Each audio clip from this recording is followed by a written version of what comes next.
my integrity won't allow me to make certain music. I'm not like thirsty and just hungry just to make any type of money. Like I'm blessed I do okay, so I don't have to just sign on to anything. And especially for my name or my artistry, it has to be, to your point, like a Stevie model. You can play Stevie's music anywhere. In church, a kid can listen to it, an elder can listen to it, and that's all I'm doing. Like, I'm not gonna ever compromise, who I am.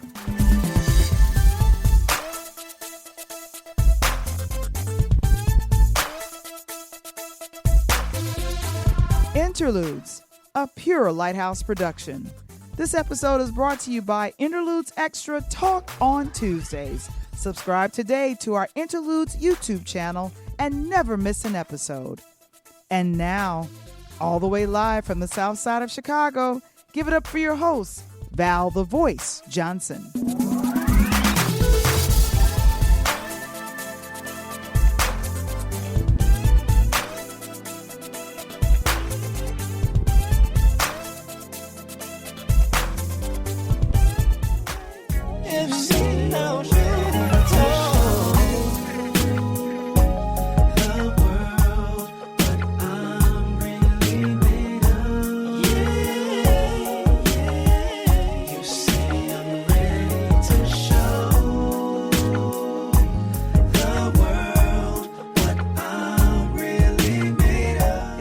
Is celebrating Black Music Month, and again we are welcoming back our music producer, award-winning talented musician and singer songwriter, Mr. Kendall Nesbit.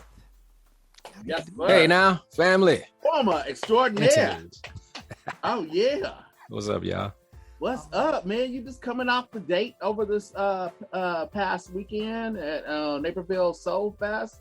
Got to have crowds out there. People got to hear your music. Tell us about that experience. What was that like? It was cool, man. It was overwhelming. It was exciting. That was technically my third appearance doing something as a solo artist. So I did this thing at Base Camp, and then I did a TV show, and then the Soul Fest, which was really cool because from my understanding, it was over 8,000 attendees. Ooh. So that was to kind of launch and break your solo act in the venue like that was pretty cool. Absolutely. And it was here locally. Those of you who are listening from other areas, Naperville is a suburb of Chicago. It's a pretty wealthy suburb. It is. It's a predominantly white suburb. Yes, this is a soul festival, and it brought out a lot of people. Yeah. A lot of people came out to hear Mr. Kendall Nesbit and his band. Tell us about the live music, the band. How does one go about putting that together? And is it a different feel than when you're working in the studio trying to put your songs together? Very much so. I love studio and it's cool, but that's sort of it's kind of the template. It's the groundwork just to get the idea and get the concept. But of course, yeah, it's just a foundation. But when you put that extra spice of the live element on it, man, that just it's nothing like the connection of live music and feeding off the crowd and everybody playing their individual parts, because they bring their own spirit and their energy to it. So it's different. I produce my own music, so I'm playing all the instruments, but that's my interpretation. So when you get a band involved, they have their own interpretation, and that's what makes it cool. That synergy, So that's always, to me, a better experience, because now everybody is kind of creatively putting something together. So we feed off of each other. And it was an honor because I love music festivals. I travel to them. This is the benefit of us coming out of COVID, is to just get together and have a good time. One of the disc jockeys from a local radio station, Lady Red, was kind of one of the main hosts, and she was cracking jokes and stuff. But she says, "Look at all these beautiful Black people. Ain't nobody shooting, and nothing crazy is happening." And I felt the love because you surrounded yourself with family. Alvia, Alvia. and they came on, Antoinette, they came to do your backing vocals, and they sounded superb. Amazing. Right. How did that conversation start with you saying, hey, I want you to jump on and help me with this live performance? You know, we had been talking, I mean, since we were teenagers. You know, we work in church all the time together. Exactly. Mm-hmm. And I don't know, we were just talking, and I knew it was coming up, and I said, hey, would y'all sing backgrounds? They were like, oh my God, yeah, cuz of course. We would be honored, we got you. And so I sent them the music and, you know, kind of broke down the parts of what I wanted, and they killed it. And to your point, me and Brian were teasing another cousin of ours. And he's like, man, so you didn't call me and I should have been. I said, you're out of town, dude. The budget, that wasn't a budget. I'm not about to fly you up and pay you. That's a different kind of thing. When you're here, maybe we can work something out. But we always work together, me and Brian, you know that. So exactly. But it's nothing like doing it. You know, we are blessed to have a musically talented family, as you know. Yeah. So really, the whole stage can be full of family playing instruments and making it happen. So it was a blessing that they can do it. And they also do it professionally, you know. At a point, you know, they lived in LA and they moved back to Chicago when they were teenagers. Mm-hmm. They were recording out there, and the father, Alvin Albu, he was recording and working with Teddy Riley and different people. So they have that professionalism. They work in the studio. They do backgrounds for different artists here locally. They're on the praise team at like one of the biggest, most progressive churches, the New Life with John Hanna. So they're used to that level of excellence anyway. So it was a no-brainer. Like, if I'm going to get anybody and it's family and they can get it done, yeah, let's do it.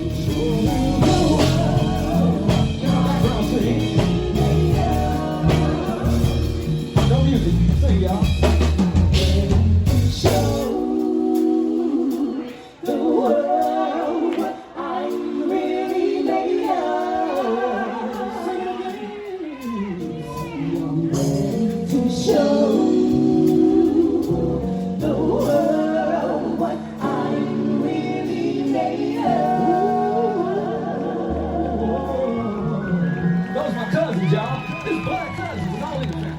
As a musician, because I'm not one, as a musician, is there something to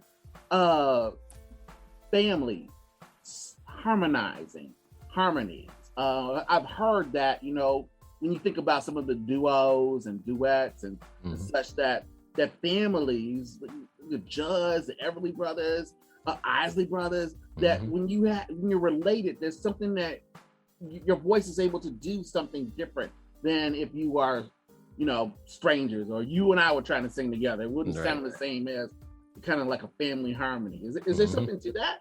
Absolutely. It's the timbre. I mean, it's family, it's blood. So, I mean, you're connected because it's blood, A, but then B, so you almost sound the same. You can almost kind of think like before somebody even says or does something, you've tapped into it because of that blood connection, growing up together, and just having the same heart, and like I said, a biological connection. So yeah, it's definitely different. Like the Clark sisters, they sound the same. Yeah. You know, they have that same tone. So yeah. So you were talking about live music and how much you enjoy performing, but your background is as a producer. Like, people listening to us now have probably heard songs that you worked on, that you've done production on and worked with. I have a question off of that, and that's this. When I listen to the radio, and I don't listen to that often, I listen to new music, but I don't really listen to radio so much. That's the same stuff. A lot of it sounds alike. And over the years, I've come to understand that because people are producing, some of the same producers are working on some of the same songs, that they have a sound to it.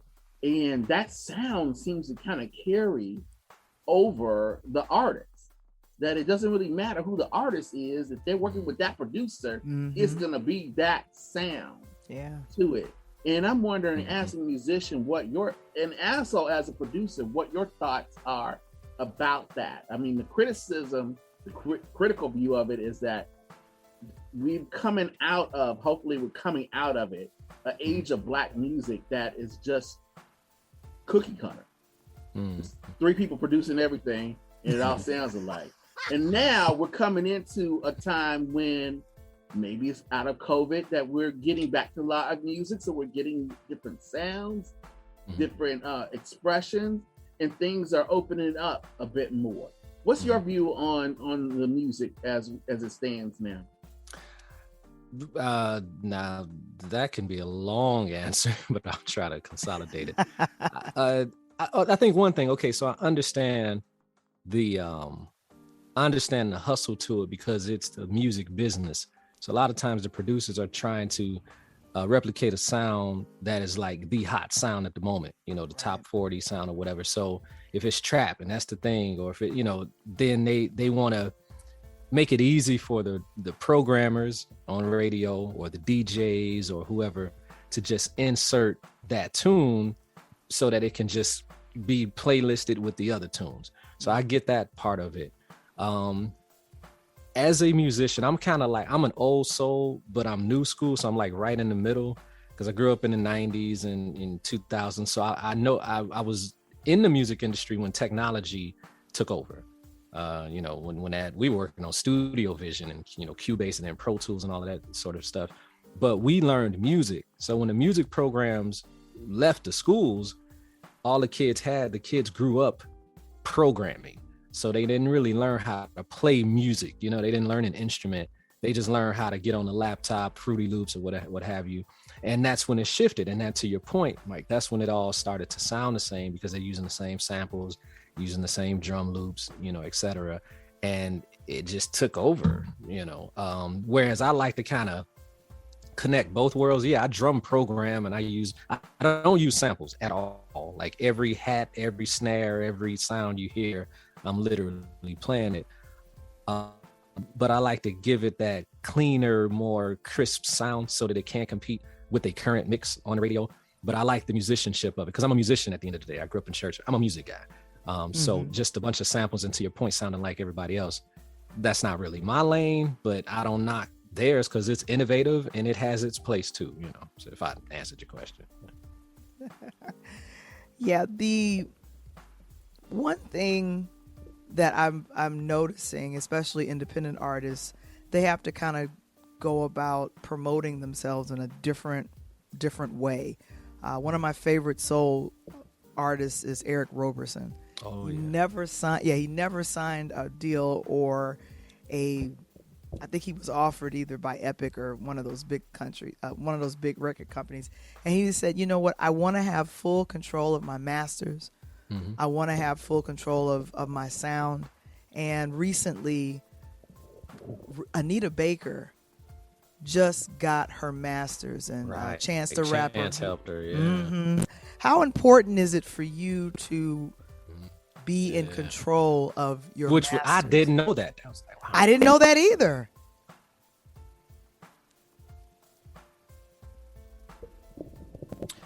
I think it's extremely important, and just where we are in time right now, it's achievable. Back in the day, you couldn't get exposure without the major labels or distribution or what have you.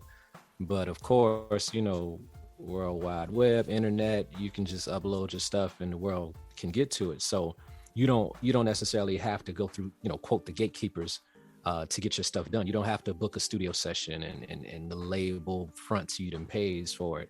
If you got a couple of dollars, you can do it in your home and put it out, So you can own your masters now, like everybody can. And I think that's important, whether you succeed or become, top, Bruno Mars status, Beyonce, or whether you, like you said, Eric Roberson, he's working, he's eating, he's making money, he's, successful, he has a following. Mm-hmm. So he's successful and he's making it happen, so you don't necessarily need the majors. Once you find that angle and your niche, you go with it and make it happen. But when you own it, you never know what the next 20, 30, 50 years, you never know where your music can land.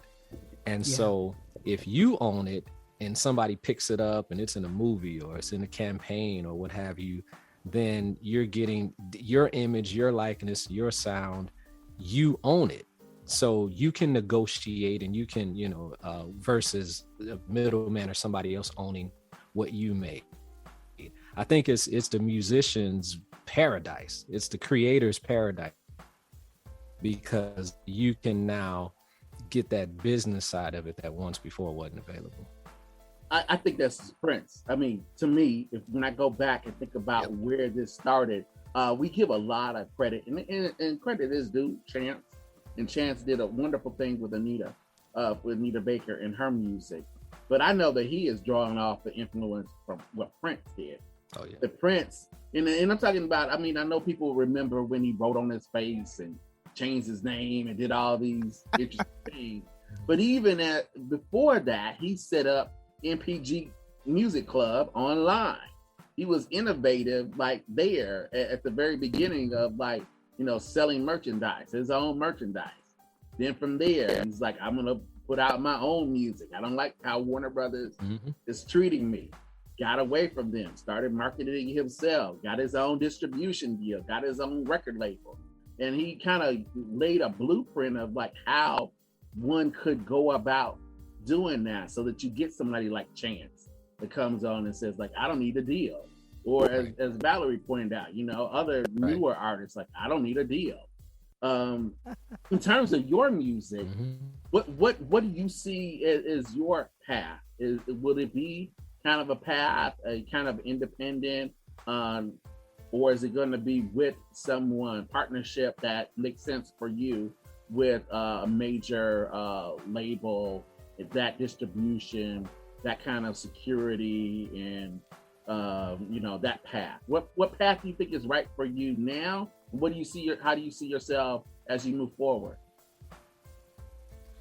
Well, currently I am independent. It's all me, but I'm open to a partnership if it makes sense, and I know they have these, they have sort of like these, I guess, production houses, management houses. I think Steve Stout has one. It's like 300 here, or like Universal Music. They have certain distribution companies, from what I understand, kind of tap interested, and we'll give you we'll give you a majority share, but we may take, and I don't know what the exact percentage is, maybe 20%, or an admin deal, as people do, where you own the majority, but they give you a larger, a broader look worldwide. So you got to be careful with the independent talk or the conversation, because it just depends on what you want for your own career. So, you can say, hey, I'm independent, but then you're local and you're only making a couple dollars. Or you can say, I'm global and I'm major and I partnered with somebody, kind of like the Shark Tank concept. Like, hey, you know what? This is my idea.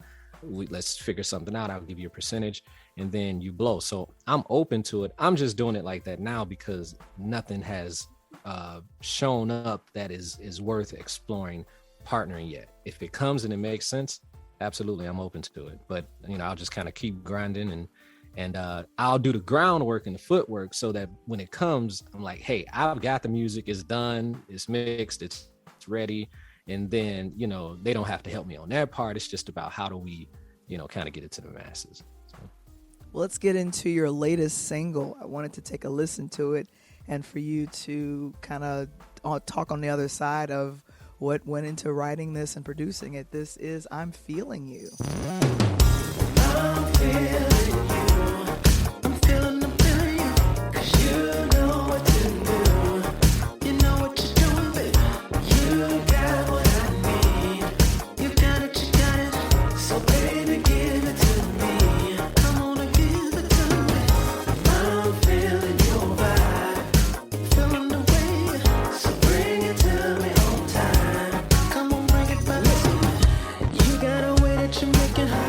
Making me feel, baby, I never felt this before.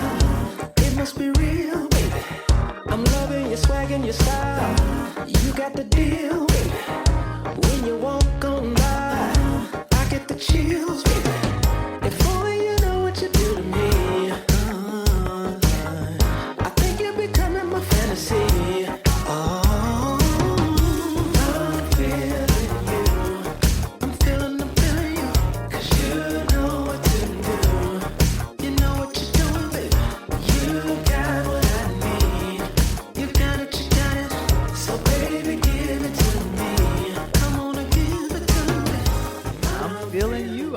That song. All right, cousin. All right, now I hear you.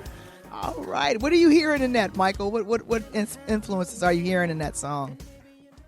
Oh, I the bounce. I love the kind of the very upbeat tempo to it. Man, it you know, I could hear the Stevie in it. You know, Wow. Stevie was like what I was feeling like. Bum, ba-dum, ba-dum, da-da-da-da. Wow. I was like, yeah, man. All right. That's what I'm talking about. That's the music that we missing. That's not what I'm hearing on the radio right now. And I used to love, it reminded me of when George Benson would just harmonize with his guitar. And I used to love listening to Masquerade. And there's just a part where he's not even saying the words. He's just playing. Right. And it's Stanley. And there's other musicians that do, you know, very similar things Stanley as well. Clarke, So I kind of heard you harmonizing with the kind of main dig of that. What went into the production of "I'm Feeling You"? It was like a jammy blues. I don't know. We just jamming in the studio, and I was working on another project at the time, and it just came out of nowhere. Like I was messing around on the keyboard. I was like, "Whoa, this is crazy!" So I start just coming up with I don't write lyrics down. It's most of the time I write. It's like the track and the music guides what I should be doing. So I base it off the music. So once I had the music laid, you know, I just kind of was vibing, and then the hook just came out of nowhere. And it's funny you say Stevie, because everybody that says something about the song, they say Stevie, or they say Michael Jackson, or they say like one said Fred Hammond, and like it's got that feel to it, which is like a major honor. And you just never know. These are big influences, and it comes out when you start, you know, kind of putting it together. So yeah. And I was flirting, I was kind of macking to my wife, you know, when we first started dating. So it was easy to write that one, because it was like, that was our story. That was from my perspective. So it was, nobody's doing, see, that's the thing. They're not telling stories. Like these kids, they just want to jump right in the bed with a chick, but they don't want to court her and talk to her and get to know her and develop something, you know? So I think we need that back, you know? I would love that to come back, and I would love the whole. Talk for a minute, girl. I want to know your name. I mean, girl, that's still good. That's good, man. Exactly, you know? Exactly. You're right. Some subtlety. Don't just go straight. You know. Create some space to work with, some room, some move to grow. Yeah. I'm a little frustrated with some of the soul artists that have just started coming right out cursing, and I'm like, I'm used to hearing cursing and profanity in, like, you know, rap songs, not a love song, really. Right. I don't want to call nobody out, but you know, some people come to my mind, but I'm just kind of like, I can't like this song. I can't like it because you talking crazy. I was singing crazy. I'll tell you something. I made a vow. I'll never. Well, because first of all, you know, I still work for the church. I work with kids. Like my integrity won't allow me to make certain music, or even work with certain. Like I can't at this point. I'm not like thirsty and just hungry just to make any type of money. Like I'm blessed. I do okay, so I don't have to just sign on to anything. And especially for my name or my artistry, it has to be, to your point, like a Stevie model. You can play Stevie's music anywhere. In church, a kid can listen to it, an elder can listen to it, and that's all I'm doing. Like I'm not gonna ever compromise, you know, who I am. Yeah. You know, the other way I look at that is like cookout music. Yeah, exactly. So can you light up the grill, you break out the food, and can family and families be there at different generations? Can you put on the music, press play, let it roll, feel comfortable, right? Let it go. Or do you have to go like, oh no, don't play six. Wait, which version you got of that, man? Like, if you gotta do that. Exactly. Something going on. Maybe not. You know. Mm-hmm. So when are you going? And it can be done. You're not corny. I think. Yeah. Oh no! You're not corny. Now people think like it's corny to be, you know, have a standard. I don't know. It's crazy. No. It is excellent to have a standard, because you're representing not only yourself but your family. You're representing other musicians, Absolutely. and then you teach musicians and musicality. So that is nothing is corny about what you do, and I am so proud of what you have accomplished and what things are going to be doing in your music career, and you coming to the front of the stage. So that's kind of the fun part of watching you grow. Because Michael, I've known Kendall since it's zero before I knew how to do anything. This is like me being a big sis and a cuz. Like, man, I am so freaking proud. When's the next performance or things that if people wanted to catch you doing, either performing, show the world, and I'm feeling you, where would they go? So I have a August 6th, actually, Tyler Mann Film Festival, and I'm Walt Whitman and the Soul Children are on that bill. They're celebrating like 40 years or something. So I'm doing that. And there's some stuff in between that I'm working on. I just haven't sealed it yet, so I haven't put it out. But there may be like one or two more big festivals that I can jump on and be a feature, and I'll definitely let you know. But that's the one I know for sure that I'm doing it. We locked it in, and so. Yeah, and at the Soul Fest, we actually connected, so I actually have his information. I was telling Michael about that. Michael, you have anything else? Man, congratulations on the music. It is impressive, and I mean, people that are looking for new music, I hear all the time people frustrated with what they're listening to on the radio. Know that there is a place, a space, and a musician that's creating something that you can listen to with your kids, with your grandma, with auntie, with all of them. And as you said, it ain't corny.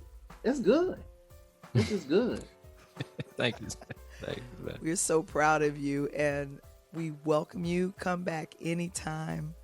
We like I said, I get hype every time I listen to our theme song to do stuff, and we just literally just created a new brand and everything, and so I'm not done. I'm cutting some more, so okay, I'm excited. And talk to me. I can give you another track if you want to kind of revamp it and do something else. That's Fire.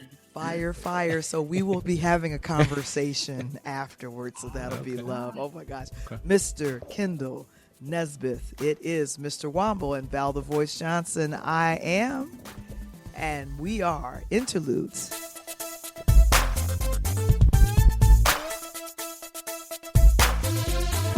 Have you seen it? It's the weekly chat with EP Michael Womble, Coach Tony, and Val the Voice Johnson. Interludes Extra presents Talk on Tuesdays. Join us and other special guests as we break down the latest topics surrounding music, movies, and sports every Tuesday at 8 p.m. Central, 9 p.m. Eastern, live in the chat on our Interludes YouTube channel.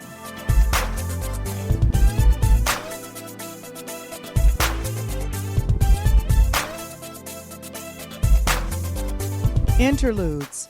Original concept by Valerie Johnson. Written by Michael Womble.